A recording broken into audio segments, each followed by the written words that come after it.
ডাকছে, হে ভূমিমা বলো না কৃষ্ণ কোথায়। তারা এইভাবে কৃষ্ণ বিরহে কাতর।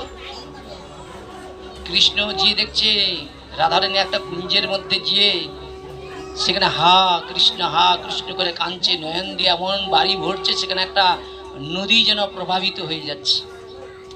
ভগবান মনে মনে চিন্তা করলো, রাধে রায় আমাকে এমন ভালোবাসছে, এমন বিভোরে ভালোবাসছে, ও কিভাবে এইভাবে কেমন ভাবে ভালোবাসে, কেমন ভাবে আমার নাম করছে, এটা জানতে গেলে আমাকে ওর ভিতরে প্রবেশ করতে হবে। তাই ভগবান কি করছে, যেমন পিঁমড়া কি করে গুড় খেতে গেলে কি হয়, গুড়ের মধ্যেই পা যেই বাড়িয়েছে গুড়ে চিটে রয়ে গিয়েছে, ভগবান কি করলেন, রাধার ভিতরে যে ঢুকে বসে গেছে।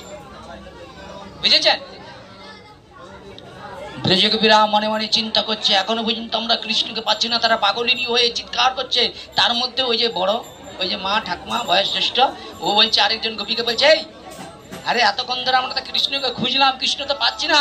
বলে কৃষ্ণকে পাওয়া যায় কেমন করে জানিস? বলে কি? বলে যে কৃষ্ণের যারা গুণকথা নিষ্ঠা সহিত নিষ্কাম ভাবে কীর্তন করে, কৃষ্ণ তো নিজেই বলেছে, নাহং তিষ্ঠমে বৈকুণ্ঠে যোগনে হৃদয় শুভা মদ ভক্ত যাত্রা গান্তি তত্র তিষ্ঠমে নারদা। ভগবানের গুণের কথা যেখানে হয়, ভগবান কৃষ্ণ সেখানেই উপস্থিত হয়ে যায়। এই শোন, আমরা সবাই মিলে না আমরা কৃষ্ণ সাজবো।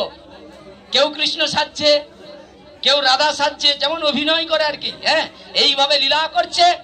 আর ভগবান শ্রীকৃষ্ণের যেখানে গুণ কথা কীর্তন হয়, স্বয়ং ভগবান তাদের মধ্যে হাজির হয়ে গিয়েছে। তাহলে ভাগবত কথা শোনা মানে হারানো কৃষ্ণকে লাভ